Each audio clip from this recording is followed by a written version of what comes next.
Bancada Fretilin considera governo constitucional da CIA agora governação cerimonial.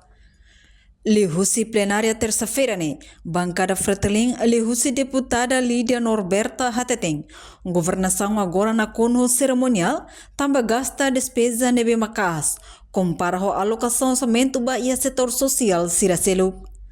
Deputada relata ia declaração Bancada Fretilin cita katak incapacidade nono governo bahatum folinfos, também antes nono governo apresenta programa ia Parlamento Nacional considera agricultura hanessa base para desenvolvimento econômico no social nação União. O objetivo atuadia segurança alimentar, atu reduz kia Timor-Leste, mas bela tal importância.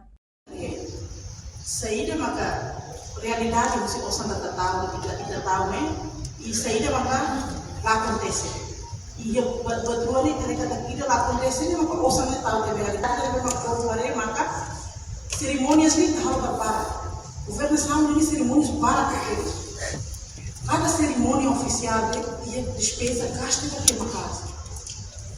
Tem problema mas a alocação orçamento vai a ADCC do mês lá e depois quando me fala a apresentação do orçamento de 2024 lá detalhe com cada cerimônias agora mais nem tá orçamento vale fazer cerimônias para governação de cerimônias.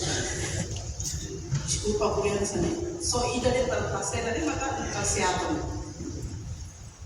Ok, tá. Temos a minha mãe kata, colega serbiano, sim, folhinha sana sempre sai lá.